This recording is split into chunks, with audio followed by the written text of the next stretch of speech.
Welcome to the Startup Grind. All right, so I'm going to go ahead and start. So, I'd like to welcome everybody. Welcome to Startup Grind.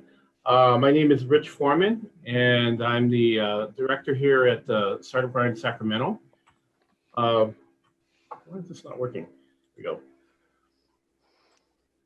A little bit about Startup Grind. We actually represent 2 million entrepreneurs. We're in 600 cities and 125 countries. We're in places where you would never, well, I would say never, but are even difficult. So we've actually had a chapter in Tehran before the government shut it down. We're in Tel Aviv, and we're also in the Gaza Strip. So it's something that entrepreneurship is everywhere. And the other thing too is, as a community, entrepreneurs can help each other out. So when I went to my first Startup Grind event in Silicon Valley, I was meeting entrepreneurs from all over the world, and as a community, we can help each other out. So it is sometimes it's a difficult and sometimes a lonely journey as an entrepreneur, and as a community, we can help each other out. I've had people, me personally, I've actually helped give advice to startups that actually want to develop an app, and conversely, I've had a lot of other entrepreneurs help me out with my business. When I first started, I remember having another entrepreneur looking at my website, and he goes, just give me advice like, wow, you don't even mention you're in Sacramento. So as a community, we do help each other out. The mission of Startup Grind is to give startups everywhere the education, opportunities, and access they need to build, grow, and scale their company. And one of the secret ingredients I think of that has made Startup Grind successful is our values. And when I first saw this, I actually rolled my eyes and thought it was just really corny. But as I've done this for almost 6 years now, it really has made a difference. So we believe in making friends, not contacts. We give before taking, and we believe in helping others before helping ourselves. And I'm going to take a pause here, and I'm going to give our startup queen, or actually, I think she calls herself the startup den mother, a few moments to give an update of what's going on in the startup community around Sacramento. Laura, that's you. You might have to be muted. Okay, sorry about that. Oh, how come no video? I want to say hello to everyone. Let's see. So hi, for those of you who don't know me, my name's Laura Good, and I am the co-founder of Startup Sac. Startup Sac exists to help spur along the entrepreneurial ecosystem in the greater Sacramento region. And if you'd like to know more about what we do, you can visit our website. I just posted the link in there. I wanted to tell you about a couple other things that are out there to help you get to know what's going on in Sacramento. There's the Startup Digest, which is a weekly email that I help curate that comes out every Monday morning, and it's got all the best events for startup founders in the greater Sacramento region. So I just posted a couple links. You can go to sign up, or even if you look at the current issue, you can sign up there. And then I wanted to let you know about a couple of events that are coming up that Startup Sac is hosting. We have another workshop that has a legal focus coming up on the 18th, but it is just going to focus on the legal aspects of investment essentials. So probably David will probably touch on some of those things today, but this will be a deeper dive into that. Then we also have, once a month, we have Startup Sac Happy Hour, and that is an evening event, and it used to be in person, and we'd all get a drink and celebrate, and then we'd have a CEO who's founded a successful startup would do an Ask Me Anything session. So we changed the format a little bit. It's a little bit of a fireside chat followed by an Ask Me Anything. But this is Black History Month, so we wanted to present to you a Black founder who's making Black history, and that'll be Jonte James. He's the CEO of Nature Track, so we hope you'll join us on February 23rd. So that's all I've got for now. If you'd like to learn more about Startup SAC, I'm going to go ahead and post my email address in the chat, and you can send me an email, connect with me on LinkedIn, or whatever you like. And I still can't do my video. So, all right. So yeah, none of you. Button if you wanted to push your video. I just turned my video on right now.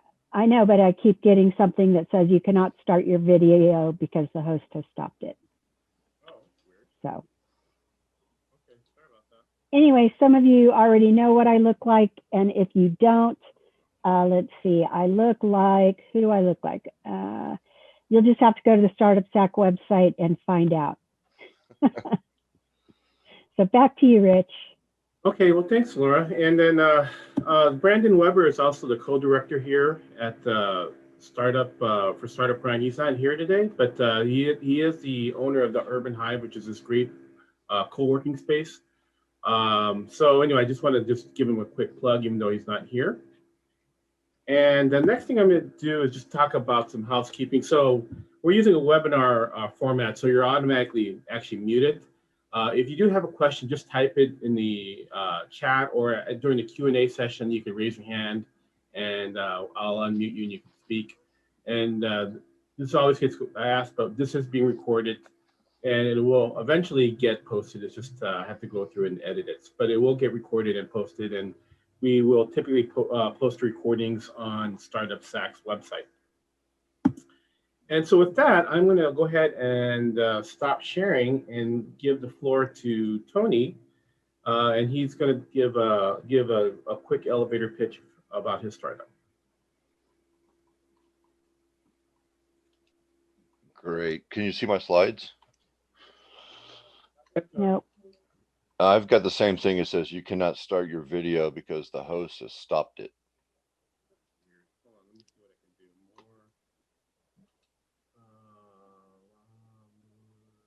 Can you share your thing? That's weird. Oh, there's a screen. Or someone's sharing their screen. Should be mine. Is it up? Yep, it's up. Okay, great. Good evening. My name is Tony Jones. I'm co-founder and CEO of Waterhound, California. We appreciate the opportunity to pitch at the lightning round at Startup Grind. Oops. Water is a commodity until it is priceless, at which time water is more expensive than a diamond. There is a clear difference between a water-rich environment and a water-scarce environment. Water scarcity is increasing. Here in California, we have experienced severe droughts over the past few years, and we may be having another one coming up this year. This is a map that shows the number of months in which water scarcity is prevalent, and the dark red is 12 months. So in the southwest United States, all across the Sahara, and elsewhere, Australia, I mean, it's all over the place. So it's something that is here today and is going to get worse in the next few years with the climate chaos that we're going through. In terms of wastewater quantity, there's more now than ever. With increasing population, overall pollution loads are increasing worldwide. And in terms of wastewater treatment, according to the UN, about up to 80% globally of the wastewater goes untreated, giving a market potential of several trillions of dollars.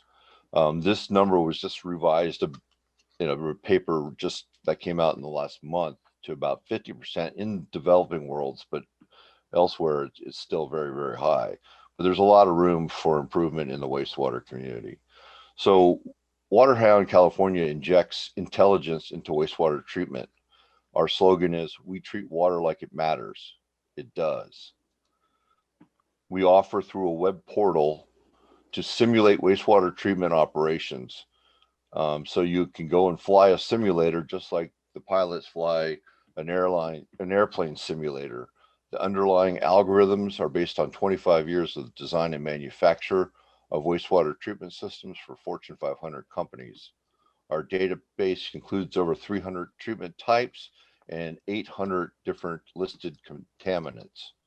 Our technology roadmap includes machine learning and AI as the database expands, increasing the value of the program.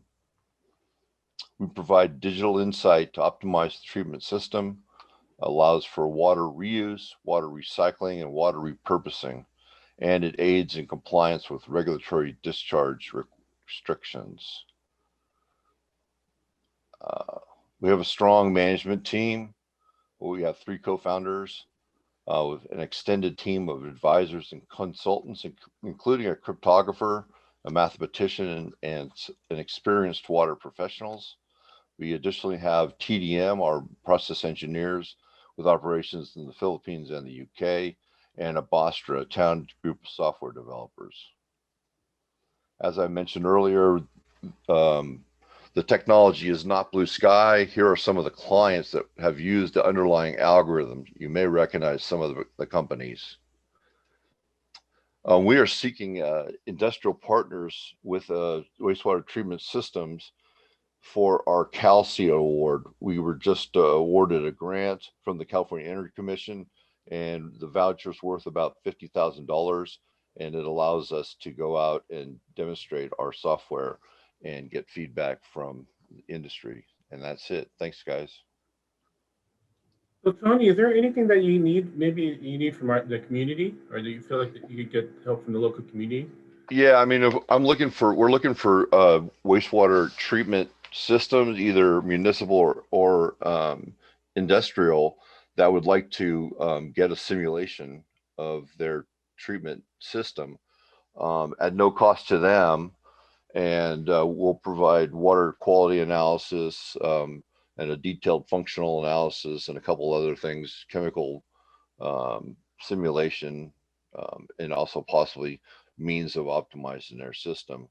So yeah, we're definitely looking for help there if anyone has anyone they know that's in that field. Okay. And I'll put my email in the chat there if anyone wants to reach out. All right, thanks, Tony. All right, so I want to take this opportunity to introduce you to David Richardson, our speaker. He is a partner at DLA Piper, and he's a lawyer, but don't hold that against him. He's actually one of the nicest people I know. He's been an essential part of the startup community here in Sacramento, and has actually for many years actually has been a sponsor of Startup Grind. And with that, I'm going to go ahead and pass open it up to David, and I'm going to see if I can turn on your video. For some reason, it's not working. Are you able to record, Dave? Yeah. Well, let's see. Let me try Dave, pushing.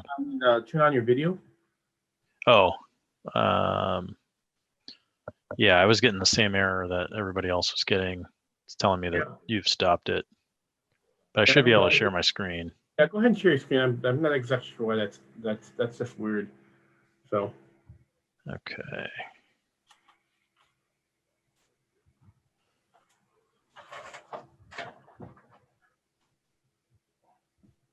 There we go. Hey, okay. Dave, what you should do is stop sharing and share your other screen, because what we're seeing is the the presenter panel. If you want to share it, like if you have, it looks like you have 2 screens. So stop sharing and share your second. That may be beyond my. So you can't see the slide deck? Well, I see the slide. Okay, go ahead and share again. And then, but I think it gives you the option of choosing which screen, and you want to choose your other screen. Got it. Okay. Is that better? Yeah. Yeah. Okay. Great. Well, hi everybody. Great to be with you all this evening and pass along some information or learning that I've developed over the last 14 years working with startup companies with DLA Piper.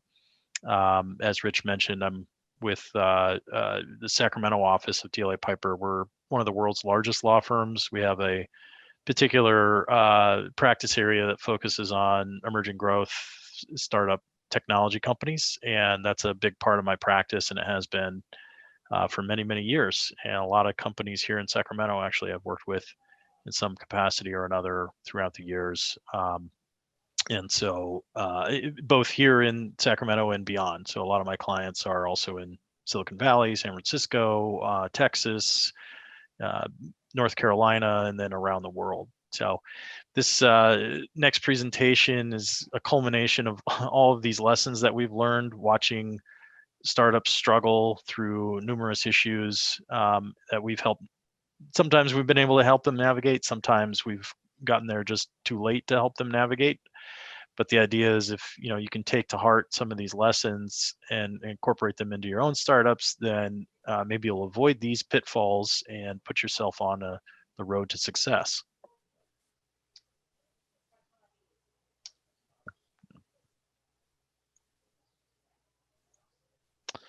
All right, so here's a quick list of the 10 topics that we'll cover in the presentation, and also want to make this a very interactive presentation. So don't hesitate to raise your virtual hand or interject if you have any questions along the way. This should be an interactive and informative session for you all. So first mistake, fear of formation. So early stage companies, the question I always get from a founder who shows up, who's got some technology that they want to develop and monetize is, well, when do I form an entity? Well, forming an entity early in the process is a good idea for a number of reasons. One is it establishes credibility, right? Because now all of a sudden you are XYZ Inc. or XYZ Corporation versus just some person who has an idea who if you're going to be talking to potential partners or potential investors, right? They don't want to hear from a sole proprietor. They want to know that you've got an entity standing behind you. Second, from a legal perspective, very important is that under the laws of the states of jurisdiction, most common will be Delaware, which is something we'll get into in a moment. But the real benefit of forming an entity is that it limits your personal liability, especially if you treat the entity as a separate entity and not, your own personal bank account or your own, you sort of hide behind the structure and in a way that creates risk. So limiting your liability is a really valuable aspect of having an entity. It also consolidates your IP. And for tech companies, this is critical. Any investor, even some of your larger partners are going to want to make sure that it's the entity and not any individual that owns the intellectual property that is the secret sauce and the real value driver for your business. And there's a simple way to transfer that IP into the business or into the company at the get-go, and then as you hire co-founders or contractors or other employees, right, they'll be contributing intellectual property into the company as well, and the entity allows you to consolidate that. And then lastly, it creates currency for you because most startups at the early stages don't have cash to pay exorbitant salaries or any salaries in some cases, right? So by forming an entity, it gives you currency in the form of equity that you can use to pay contractors, pay employees, pay co-founders. So it gives you a additional way to keep people incentivized if you don't have cash flowing right away. The most common types of entities, especially with the companies that I deal with, which are fast-growing technology companies, it's going to be a C corporation incorporated in Delaware. Now, there's always deviations from that. Some companies will form in California, not the end of the world. It's just not as ideal. And venture capital especially will want you to be a Delaware C corporation because the law is so well developed in Delaware, and it's just such a standard norm that it creates certainty. And above all else, venture capital and investors want certainty. There are other types of structures though that you could employ depending on your particular circumstances. There's pass-through entities like a limited liability company or an S corporation that are also have benefits. But for the most part, if you're going after venture capital, you're going to want to be in that C Corp structure. All right, mistake number 2, and we alluded to this a few moments ago about intellectual property and protecting IP. But one thing that sure. There's a couple of questions in the chat. Do you want to answer them? I'm not seeing them pop up. So if somebody can read them to me, or so I can read them if Rich doesn't mind. The first question was from me, and I just wondered at what point would you recommend forming the entity? And then the second question is from Hasib, and he says, I have a Delaware LLC single person, and I want to do a C Corp in Delaware. Mm-hmm. Should I close the LLC and open a new one or change the existing one? Yeah, both great questions. So on the first point, when do you actually form? You want to do it earlier in the process, definitely before you start having serious conversations with investors. Frankly, if you're going to be bringing on a co-founder or employees, you want to have the entity in place before you do that for a number of reasons. One of which is limiting liability. The other of which is, making sure that you're consolidating intellectual property. Now, if you're just in the very, very early stages, you're just coming up with the idea, it's just you're mapping things out, no need to form an entity then. But it's when you start engaging with people outside of yourself, whether it's a co-founder or an investor, where you want to look at setting up that entity. Second question on converting an LLC to a C Corp. It's a very simple process in Delaware. The statutes in Delaware actually provide for a simple conversion. So the entity actually it remains the same entity, same name. It just will change into a corporation by virtue of the statutes in Delaware. So you don't need to shut down your existing LLC. You can just it's called conversion. There's conversion statutes in Delaware, and you can convert it into a C Corp. Okay.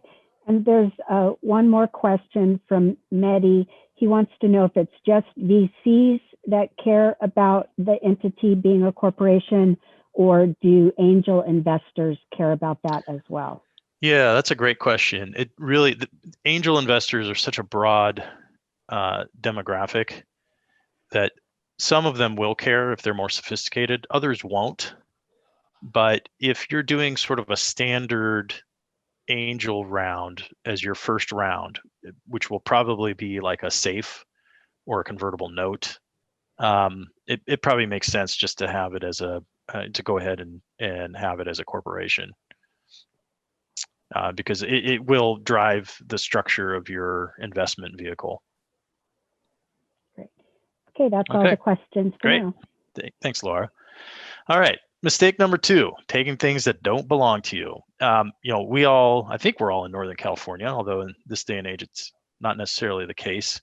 But it's a known issue in Northern California among tech companies that people are moonlighting on the side because, I'm maybe working for Cisco or working for Adobe or IBM, but I've got dreams of having my own company. And so on my, on off hours at home, on my own equipment, I'm developing my own technology. And, where the real issue comes into play is if you're overlapping your technology with somebody else's and you're not really paying attention to demarcating between your intellectual property and somebody else's intellectual property, especially if you're working for a big company, they're going to have very strict provisions in their agreements, your employment agreement, about what you can and can't do. And if you are developing things that tread on what your employer is doing, there could be provisions in your agreement that says that your employer owns it. Now, California has some relief for employees in that, if you developed it on your own time, using your own resources, even if there is theoretically some overlap with your employer and their business, they don't own it. But it will come down to what's in your employment agreement, where are you located, and how strict is your employer on some of these things. Same goes for folks who are developing technology out of a university. If you're a student or faculty or grad student, you are going to have different obligations to that university if what you're developing is related to your research or your degree. So making sure that you have a really good handle on who actually owns your IP from the get-go is incredibly important, because the last thing you want to do is get deep into your technology, get to the eve of financing, and then some investor's attorney figures out that you don't actually own your IP. Well, there goes your valuation, there goes your company. All right. Next mistake is the flip side. Dave, sorry, more questions. There was a question about how do you define moonlighting? Moonlighting. So it's where you're working full time for another company and then you're doing your own company on the side. So I guess I think I'm just speaking for that person, but do you assume, like, if you're salaried, does that mean that there's a certain time you have to work on your project? Like, you have to do it after hours, or? Yeah, so that's what I was alluding to on that slide, which is, if you are, again, it'll come down to what your individual employment agreement says. But for the most part, if you are developing technology on your own time, not at work, not during work hours, on your own, at your own expense and on your own equipment, right? You're not using your work laptop. You're not using a lab at work to develop your technology.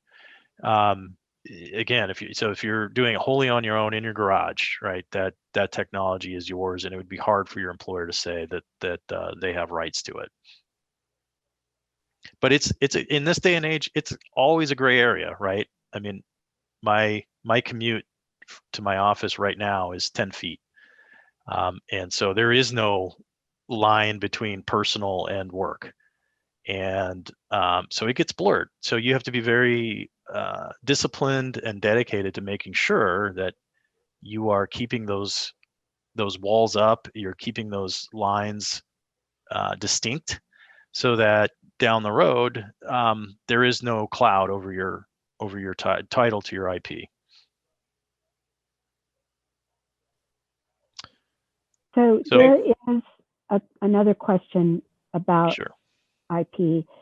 Is there, Mo wants to know, is there a separate process for registering IP, or it just comes as part of incorporating? No, it's completely separate from incorporating. Incorporating an entity has nothing to do with protecting your intellectual property. And we'll get into, actually, that's a good segue to mistake number 3, which is the flip side of taking property that somebody else's owns, which is now you have intellectual property and you want to protect it, right? And so there's a number of ways to do this. One is to register your intellectual property, which I think is what Mo was asking about. And so there are ways, there are certain categories of registered IP in the United States. There's patents, trademarks, copyrights, trade secrets. Trade secrets are not registered, but they enjoy protection under law. So registering your patent or registering your trademark is a good way to protect it, because then you get the power of federal law behind the protection. But most, or I shouldn't say most, but many technology companies, especially in the software space, don't really have registrable IP. You're not going to file a patent on software. It's very difficult. So you have to rely on trade secrets.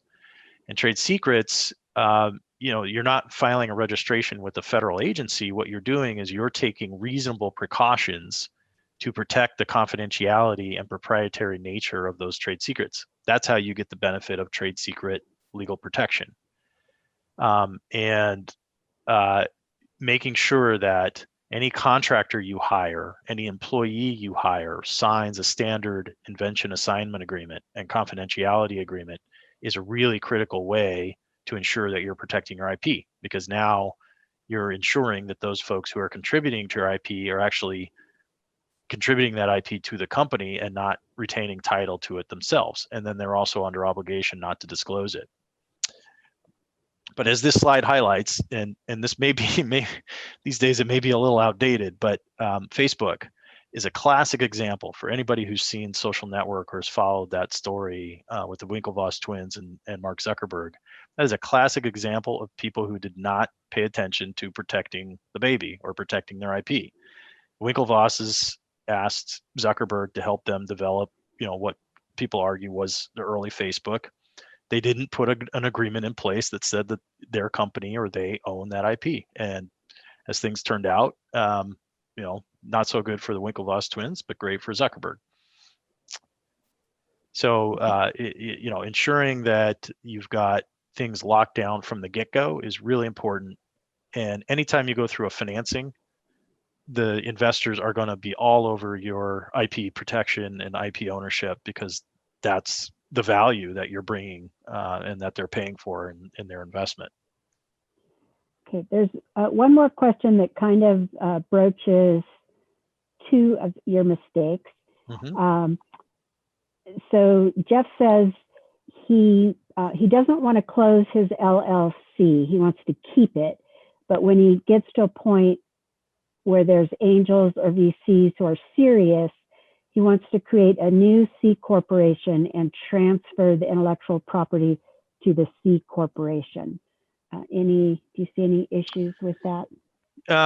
Yeah, there may be some tax issues with that, and you're going to end, if you do it in a tax-free way, you're going to end up with an LLC that owns a equity stake in the company, the corporation. What would be better is what I was alluding to earlier, which is you can convert that LLC into a corporation. So there are statutes that provide for it. Now, it's going to depend on where your LLC was formed and what jurisdiction you're going to form the new corporation in. But let's say it's a California LLC and you want to incorporate in Delaware, there are statutes that allow you to do that conversion. Okay. And he was specifically interested in not converting the LLC, but transferring the IP to a new C Corp. So sounds like he needs to talk to his attorney and his tax advisor. Yeah, right? definitely talk to your attorney and your tax advisor, because there are some ramifications to that. Okay, that's it. All right, great. We'll move on here. All right, mistake number 4, viewing your co-founders with rose-colored glasses. I can't tell you how many times I've talked to a new founder, new company, new client, where you've got 2 or 3 co-founders and they just sit down and they say, hey, we're just going to split the equity equally, 2 ways, 3 ways, whatever.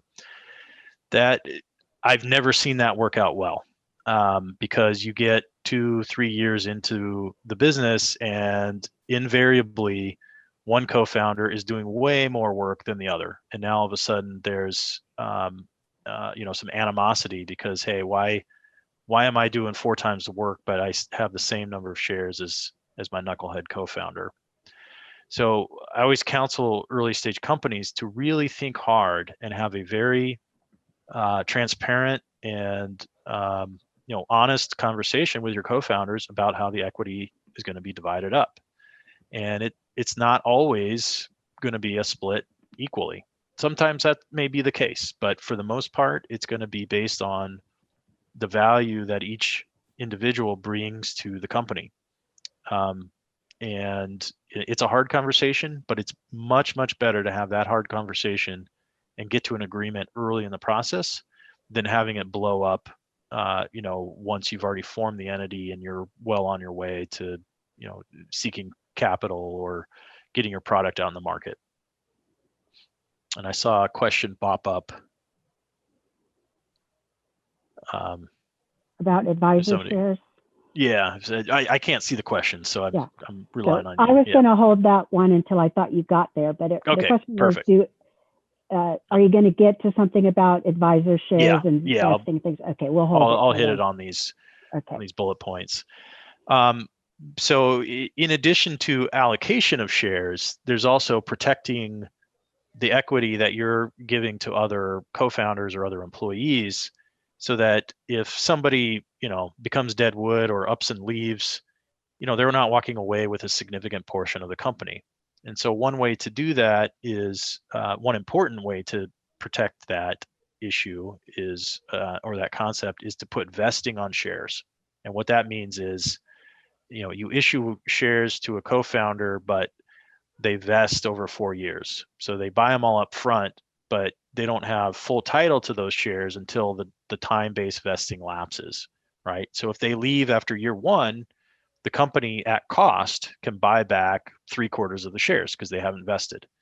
And that's a great way to really protect the cap table, from dead wood, for lack of a better term. Also, you want to be cognizant of putting, who's going to be on the board of directors, who's going to have the decision-making power, sort of in the early stages. Who's on the board is really not as critical because you're not making a lot of true decisions, but there is a whole human element to being viewed as a co-equal, as a co-founder. If I'm not sitting on the board, am I truly a co-equal? So, but I've seen it go very poorly where, the co-founders agree, hey, if you're a co-founder, you're on the board. So all 3 of us are going to be on the board. And then somebody isn't pulling their weight, and now trying to get them off the board becomes more difficult.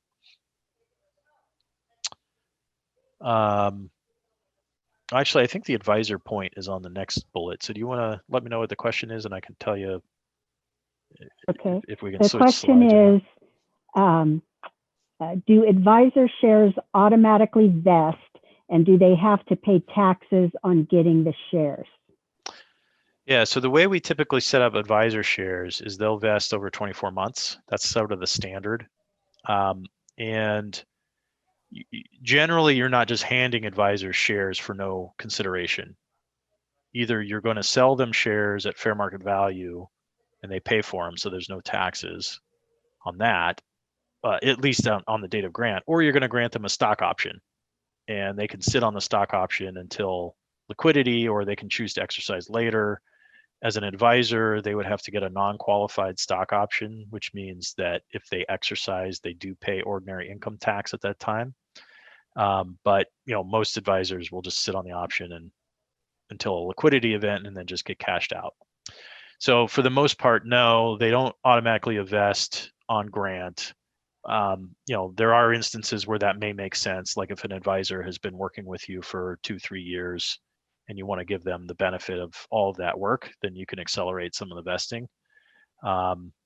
But generally you're granting the equity when the advisor first joins you, and so it vests over a period of time. All right. Now, on that point, mistake number 5, treating equity like candy. Now, I know this is maybe contradictory to what I said on the first slide about using equity in your company as currency when you don't have cash to pay people and reward them. But there's a fine line, and there's a delicate balance you need to walk. And you don't want to just be handing out equity like candy, because what it does is it causes your cap table to get upside down, and it makes it, effectively unfundable for a sophisticated investor. So it can be a tool for you to do things like, a lot of early stage companies will say maybe give a landlord a small piece of equity in exchange for relief on rent, so they don't have to burn their cash early on, right? And that's fine as long as you are very cautious and measured about how you're dishing out that equity. And you need to be within some reasonable bands for what the expectation is, right? So a landlord, you're not going to be granting them 1, 2, 3% of the company. It's going to be like 0.1%, right? Now, if a co-founder comes along, though, that's somebody who, will be contributing significant value. So you would look at giving them, 2, 5, 10, 20% of the company, depending on where you are and what the value is that they bring. But again, you want to be very cautious and careful about how you're going about calculating those equity percentages, how much value somebody's bringing to the table, and what you're compensating them with on the equity side. And there's also tax consequences to just handing out equity. And this is sort of a segue back from what that last question was about. Are you just granting equity without consideration to an advisor, right? Well, that has tax consequences because you're effectively giving them compensation. It's just like cash. It just is in the form of equity. And so the IRS and in California, the Franchise Tax Board wants their cut. So you need to be cautious about that. You're not creating you don't want to be creating a really bad tax situation for somebody who doesn't have the wherewithal to pay the taxes, right? And the other thing you need to consider is the securities law compliance issues for granting equity. And we'll get into this in a little bit, but for every share, every option, every warrant, every convertible note, every safe that you issue, that your company issues, there has to be some sort of exemption under the federal and state securities laws for that issuance. So, David, there is a question, I think, kind of related to this from Hasib. He wants to know how to make sure employees pay little or no taxes on exercising shares. I'm not sure if you can really answer that or want to answer that, but that's I'm happy to give some pointers. Yeah. It's all going to be facts and circumstances based, and if they are true employees in the United States, you can grant them what's called an incentive stock option. And what an incentive stock option does is there's no taxes when you grant the option. There's also no taxes when the employee exercises the option, as long as they meet certain requirements.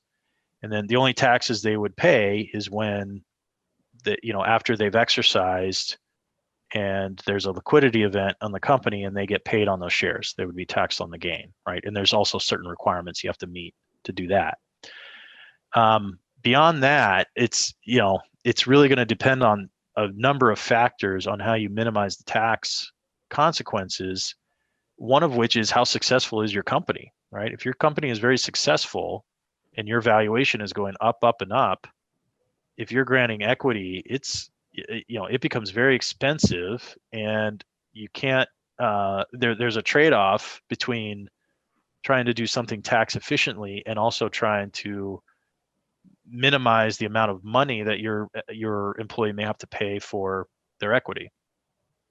Now, I'd say in the grand scheme of things, once you start really growing your head count and granting sort of routine stock options to all of your employees, for the most part, those employees are not going to exercise. They're going to sit on those options until you sell the company, and then they'll just get cashed out.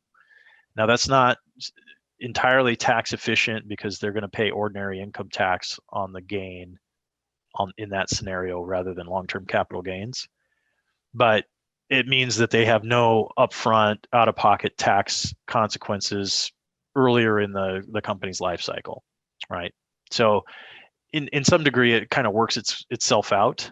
But yeah, you're right to be thinking about this, and it's something that you definitely want to make sure you connect with your lawyers and with your accountants to employ the strategies. But as the company grows, your ability to minimize the taxes shrinks. All right. Okay, that's it on the questions. Great, thank you. All right, mistake number 6, hiring and firing mistakes. And this is a 2-part slide, but we start with the yin of the yang, which is the hiring side. And I've seen far too often scenarios where the exigencies and practicalities of a startup bump right up against what's law in California. And, in California, if you have an employee, you are required to pay them at least minimum wage. If they're an exempt employee, you have to pay them at least 2 times minimum wage. And as a recurring theme through these slides, a lot of startups don't have cash. It's hard to pay them. So most of the time, what will founders say? I'll just bring this person on as an independent contractor because under law, I don't have to pay them minimum wage. I can pay them whatever I want. Well, I'm sure everybody on this call has heard about the the Uber case in California, and effectively the independent contractor designation in California no longer exists. Now there's some wrangling in the courts to maybe trim that back and overturn it, but for the most part, the current state of affairs is if you look like an employee, walk like an employee, smell like an employee, talk like an employee, you're an employee, and you have to be paid like one. You can't be called an independent contractor, and there's going to be very limited circumstances now where a true independent contractor status can be achieved. The other thing is, this in California and at the federal level, you have exempt versus non-exempt. So think of it as salary versus wages, right? And there are both state and federal limits and thresholds that you have to achieve to call somebody exempt. And the benefit of exempt, of course, is you don't have to pay overtime. You don't have to, pay additional sort of wage-related amounts because you're just paying a set salary. But if somebody is truly not an exempt employee, they're non-exempt under law, then you end up running into a bunch of back pay, wage issues that you have to clean up later and becomes very expensive. So nailing down and being very clear about your employee versus contractor, exempt versus exempt early on is really important, and it sets you up for great hygiene down the road. I'm not fooling you. Another issue, California is an at-will state, so you can hire people at will, but you need to be conscious of the fact that you want to put in the employment agreement that they are at will. And what that means is, you have no obligation to continue to hire them. You can terminate them at any time for any reason. They can leave at any time for any reason. If you make a misstep on this, though, you can walk into things like severance or notice periods and those kinds of things. So it's important to have a good handle on what your documents say about employees being at will. And then, the last bullet on this slide is that that conundrum that all of my startup clients in California face, which is I don't have cash, I can't pay minimum wage, let alone 2 times minimum wage to these early employees. All I have is equity. What do I do? And there are strategies. You definitely want to talk to your attorney, talk to your accountant about ways that you can mitigate that risk. One that I see employed quite a bit is that companies will accrue salaries on the books as if they were paying them. And then as soon as that company gets funded or has some income that they can actually pay salaries, they'll true everybody up, all the employees, they'll true them up for their back wages, and then they'll immediately send the withholding taxes to state and federal. And that, if you do that within a 12-month period, generally it's no harm, no foul. It's not ideal, but it's really the only sort of practical solution that companies can employ in this sort of situation. All right, so we got hiring mistakes, and now we've got firing mistakes. I've been using this slide for over a decade with that same picture, and the meaning of that picture has changed significantly every year. But hiring people is one thing, but you also need to know as a founder when to let people go. And far too often I've seen founders wait too long to let go of that dead wood or that co-founder who's just not working out, and it blows up in a big way down the road.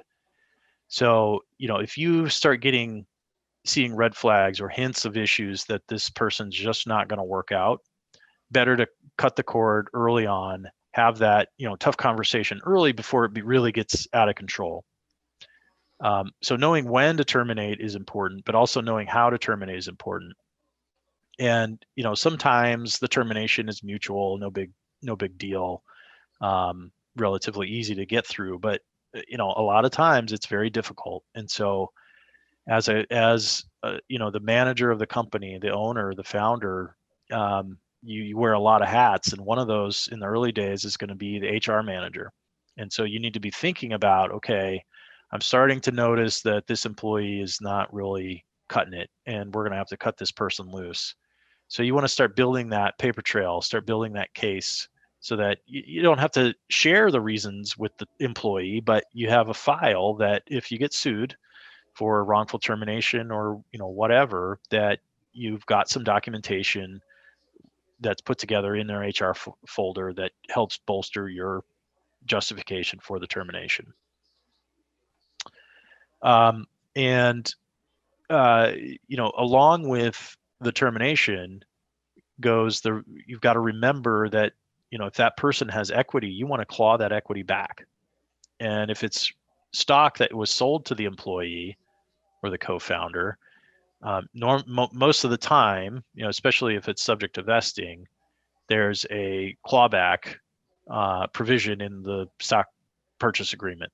And so you want to make sure that you immediately act on that, because oftentimes if you sit on it for too long, the period by which you can claw back those shares may lapse.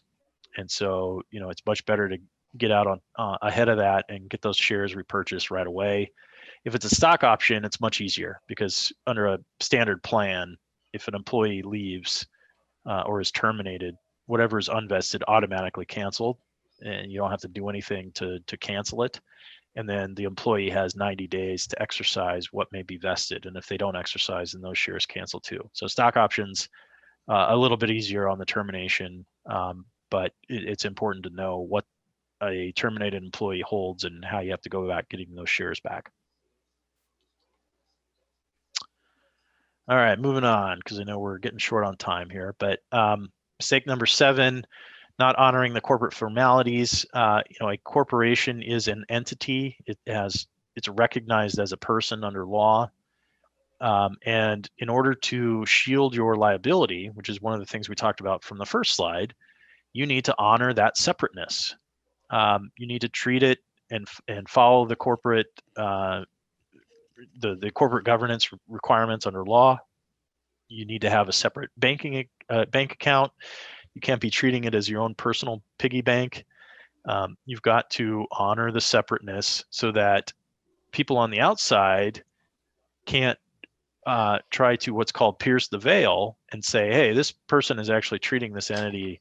This is actually just a guise, right? And this person is the one who caused the harm, not the company. So we're going to pierce the veil and go after the individual owner and make them personally liable for whatever the company did, right?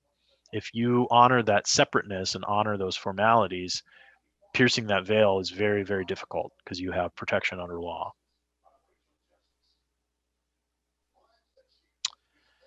Mistake number 8, taking investment the wrong way. As an early stage company that's starved for cash, I've seen frequently where an investor will dangle some cash in front of them, and the company will jump at it, right? Without really thinking about it, without really vetting the investor to make sure, hey, yeah, this money is great, but is this investor really a good fit for us? Right? So there's 2 components to this mistake. One is not really spending the time to make sure that the investor is a good fit and that they're going to be a good fit long term. But then also, let's assume they are a good fit. You want to structure that investment in a way that's going to set you up for success for the next investment and the next investment, and ultimately on exit. And one of the mistakes that early stage companies will often make is they'll jump straight to an equity financing rather than doing something like a convertible note or a SAFE. And the reason I point that out as a potential mistake is because early in the company's life cycle, it's very difficult to determine a valuation for your company. It's impossible because you're in development mode. You've got some forecast, where you might be able to go, your TAM, but you just don't know what the company's worth. And if you undervalue or overvalue your company at that stage, you can make yourself unfundable down the road. And so you can punt that valuation by doing a convertible note, or much more popular now is the SAFE. And yes, there are valuation components in those notes and SAFEs in the form of a pre-money or post-money cap oftentimes, but it's a little bit different process you go through, and it doesn't tie you into an overall valuation on your much broader equity raise. It's a valuation that's only specific to that individual SAFE. So that's why in that second bullet there, I say valuation schmaluation, because it's not, a lot of companies may be naive in that early stage to think, oh, if I can get a really killer valuation, I'm just now starting out, but if I can get a 20 million pre-money valuation, then that's great. Well, not necessarily, because that maybe you can get a $20 million valuation from some angel investors, but then when it comes time to raise your next round, your larger round from VCs, they may not pay the premium. They'll say, well, you overvalued your company, so we're going to cram everybody down and do a down round. And that's not a great scenario to be in, right? So if you're going to go the valuation route for an equity round early on, be very cautious about how you value it. Otherwise, I would say punt to some sort of convertible structure. So, David, we have a question.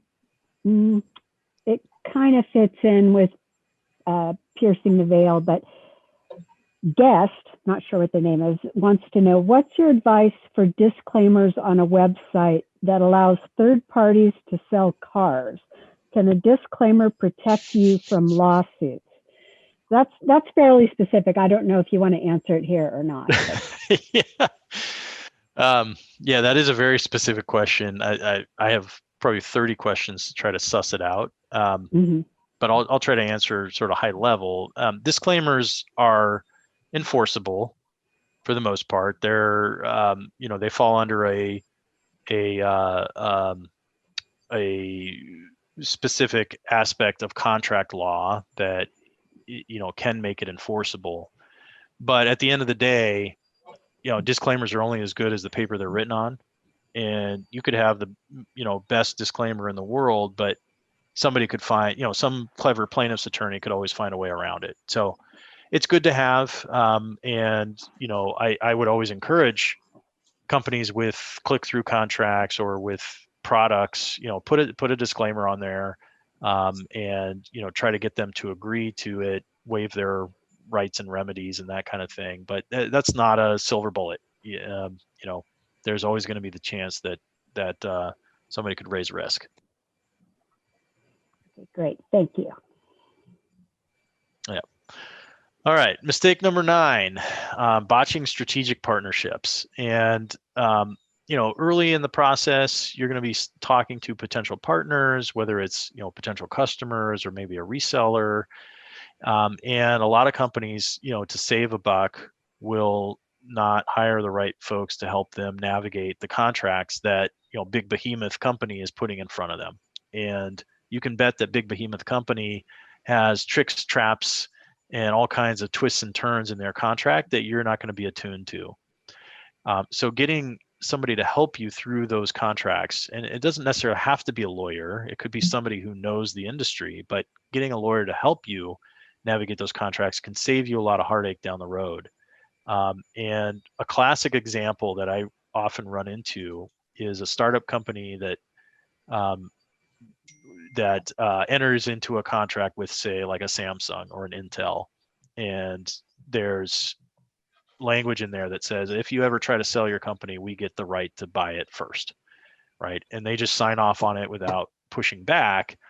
And that little provision actually becomes a very problematic provision when you're going to sell the company, because guess what? Nobody is going to put an offer, a binding offer in front of you if they know that they could be preempted by Samsung, Intel, whomever, right?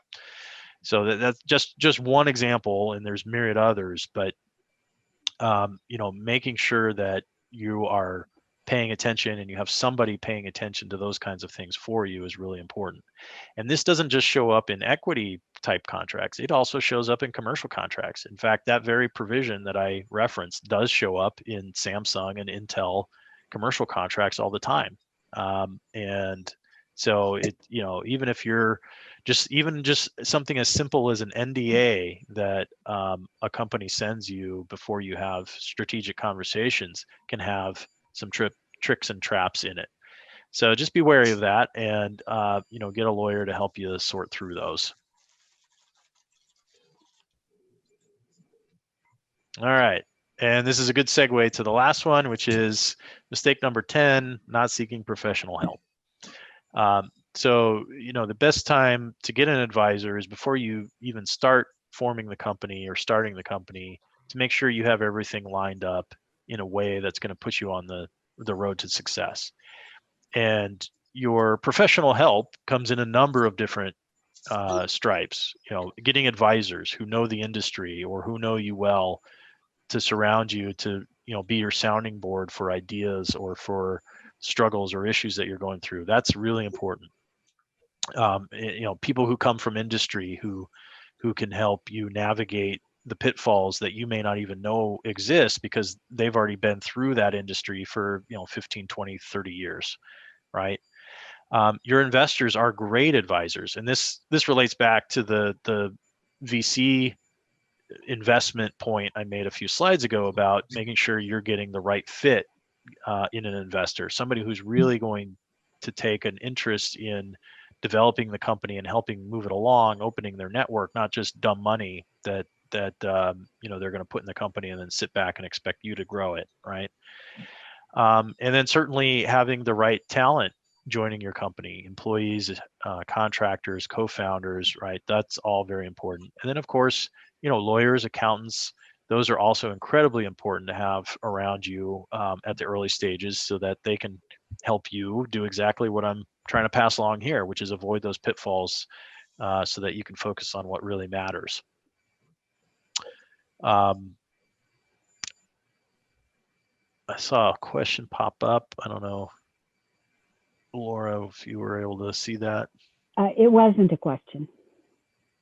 No question. Okay, got it. Was it just somebody's hey, tell this lawyer to shut up? No. It was, I posted a link for Mentor Sacramento. Oh, gotcha. Oh, perfect. Good segue. So, as that sort of last point on working with lawyers, don't be afraid to work with lawyers. We are really, really, really, really nice people.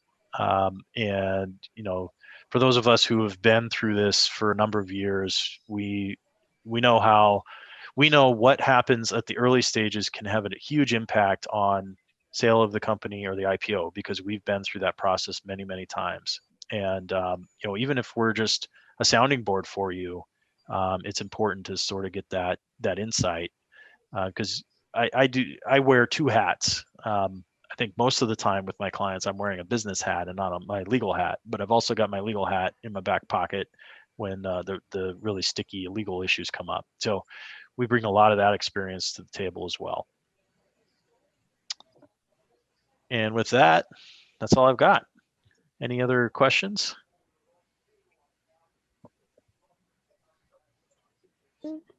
I don't see any other questions. I'm going to post your contact information in the chat. Great.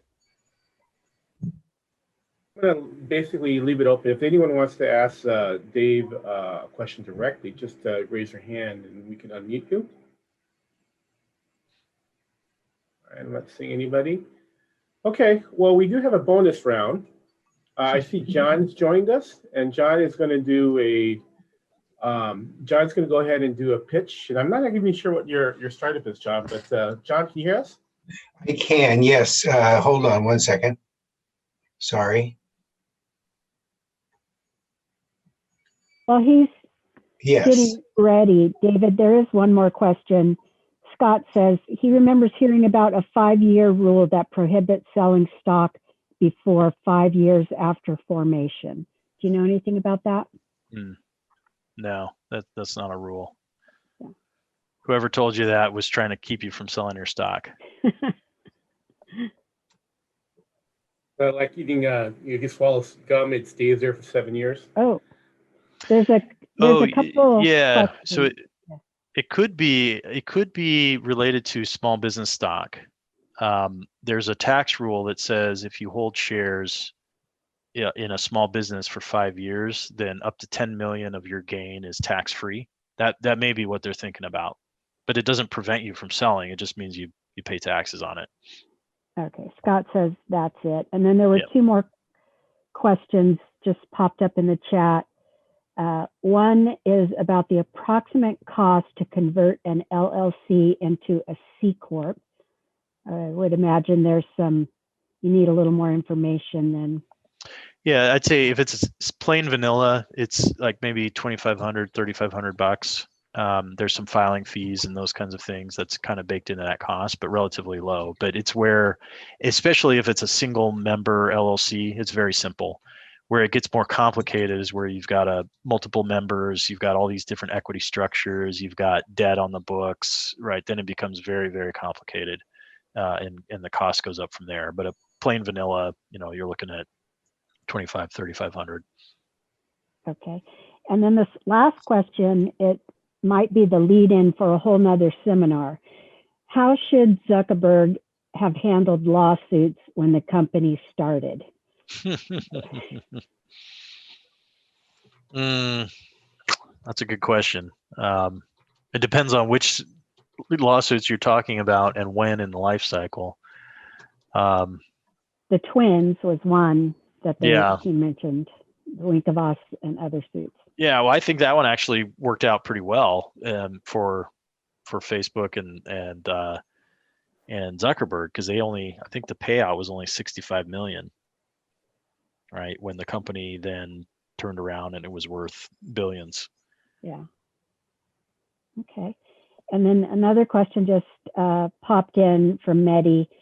He wants to know if having a board of directors is required if you incorporate into a C Corp, or can it be added later on? Yeah, so if you're Delaware C Corp, yes, you need to have a board, but it can be a board of one person. So the founder can be the director. And this goes to that whole honoring the corporate formalities point. So you do want to have a board and show that you appointed a board. But from a practical perspective, a board in the early stages really is irrelevant, because if you're the founder, the sole owner, right, you're going to be making decisions on the fly. You don't need to sit down and call a meeting of yourself to make a decision. Where a board becomes more relevant is when you take on that first investment and an outsider joins your board. Now all of a sudden you've got, they may get some blocking rights. There may be certain things that have to go through them for approval. Now, then at that stage, companies will get into a cadence of having formal board meetings every quarter, maybe every other month, depending on the particularities of the company. But that's when the board really starts to become an important aspect of the company's life. Okay, and I think this will be the last question. Kulvinder asks, are you suggesting Delaware Corps when all or almost all activity is in California? Yeah, if you're going to seek VC investment, yes. And what that means is you have to qualify to do business in California, but get in line with every other corporation in California that's based in California that is a Delaware C Corp. All right, everybody has to do that. And you end up paying a franchise tax fee in California and Delaware, but it's a small price to pay to get the benefit of not having to convert into a Delaware C Corp later. Okay, that's it for the questions for David right now. So is John ready to present? Can you see my screen? Yes. Yes. Terrific. Thank you very much for the opportunity to present here this evening. I'm going to talk to you about eye sunscreen, and this is on a PDF rather than a PowerPoint, so the margins might be a little funky. But basically what this is, it's a novel sunscreen that we are working on to make it both safe and environmentally friendly. And we're working, sunscreen is a $9 billion market, so we think we've got some opportunities here. And the market is anyone who's concerned about their health or that of marine life. And the idea here is that it allows our customers to be at peace in the sun. So the problem is that the current sunscreens either are not very effective, or they have the potential to allow chemicals to absorb into our bloodstream or affect marine wildlife. But if you look at Consumer Reports list, the FDA's list, and sunscreens that have been banned in Hawaii and other places, You put that all together, you can see that there's no sunscreen product that's considered safe and effective. And so that's what we want to do. So here's the problem in a visual sense, right? You have these little chemicals floating around from the sunscreen that get in the water. And then coral reefs, especially, the coral absorbs these and it causes coral to die. And they also get into our bloodstream. Of course, if the coral dies, that's terrible for all the marine life. They're like the rainforest. The coral reefs are like the rainforest of the oceans. And so if the coral dies, then lots of the other marine life dies along with it. The other problem is that these tiny chemical molecules get in through our pores and into our bloodstream. There's no proof yet that it's damaging to us, but I don't really want something in me that can kill coral, right? I mean, it doesn't seem like it's a good idea. The FDA has flagged these chemicals, and though they're still studying the potential harm to human beings. Now, there are physical blockers like titanium and zinc, and those are not harmful, but unfortunately, they're just not very effective.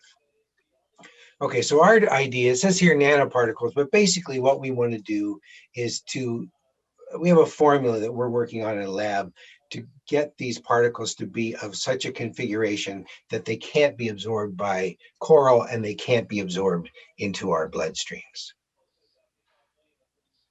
So we're developing these products, this product is safe and effective, and we've done some research and we're working on the testing now. We're generating a prototype and intellectual property. So will it work? Well, that's what we hope, right? We're equipping a lab now to test it out. Unfortunately, we got set back in March. We're just about ready to move into a lab and lockdown, but we're equipping the lab now, and we're going to use this novel technology to make these too large to get into our tissue. And we have experts in biology, chemical engineering, chemistry, dermatology, and management, and microbiology on the team to make this work. It's mostly a UC Davis affiliated team. Here's the team.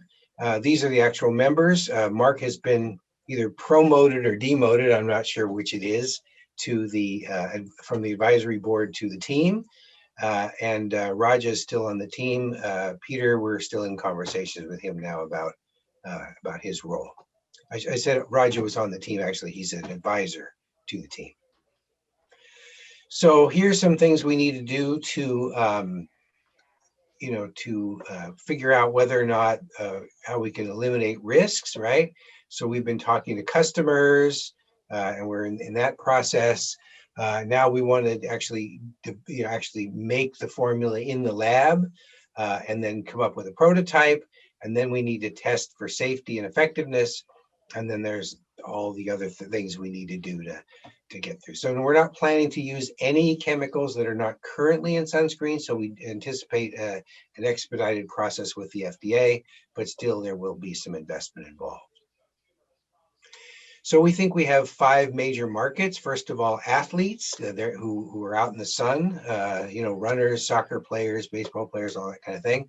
Environmentalists who are concerned about coral reefs. Athletes want to make sure it doesn't come off with sweat, right? Same with outdoor workers.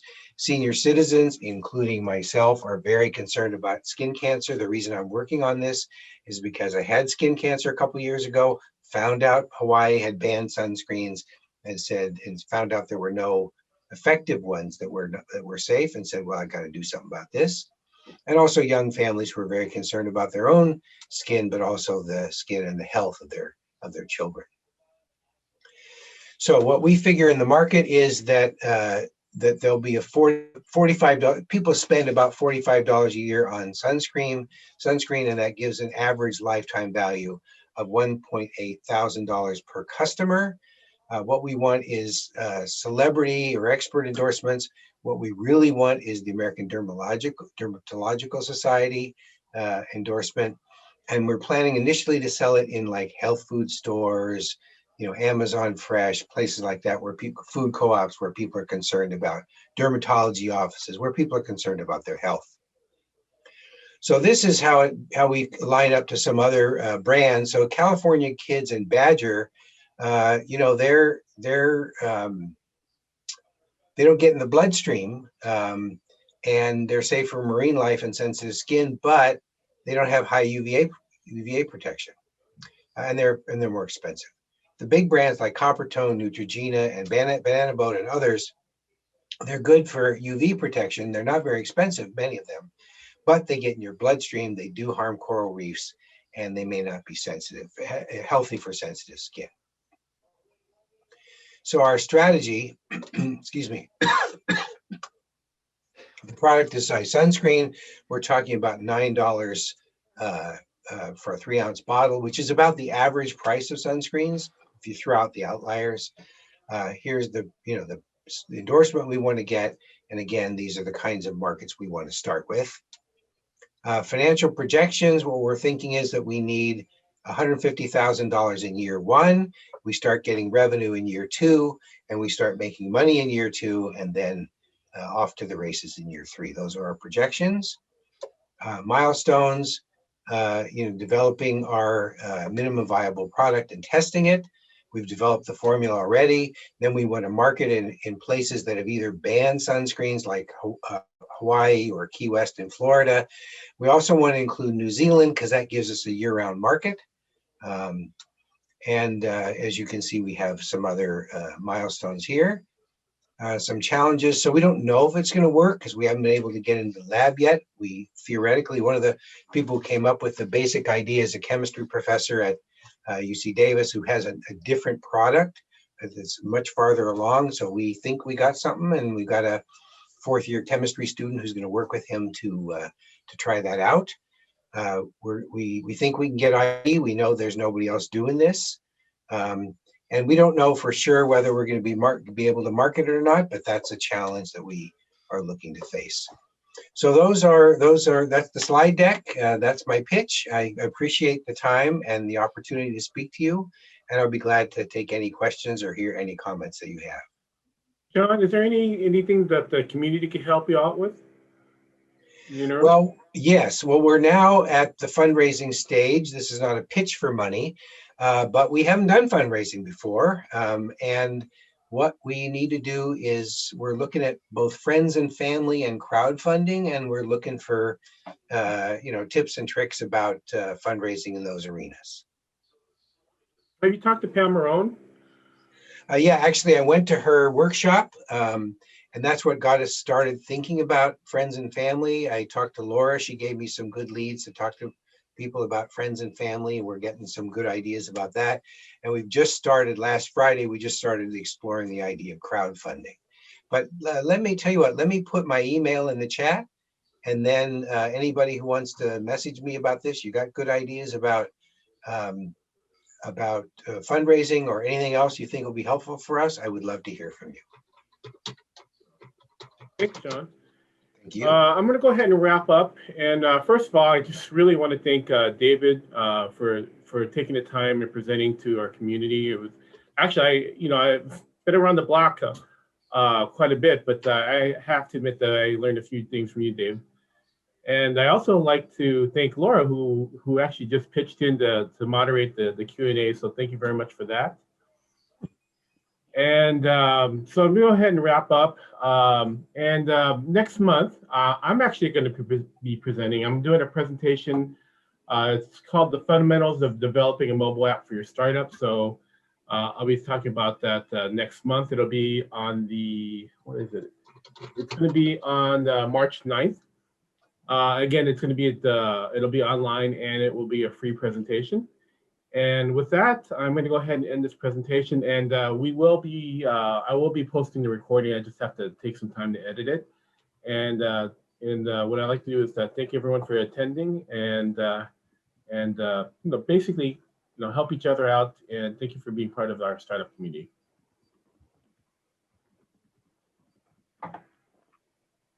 Thanks, Rich, for putting Startup Grind together for us. All right, everybody, have a great day. I'm going to go ahead and end the meeting. Thanks, everyone. Bye. Bye. Thank you.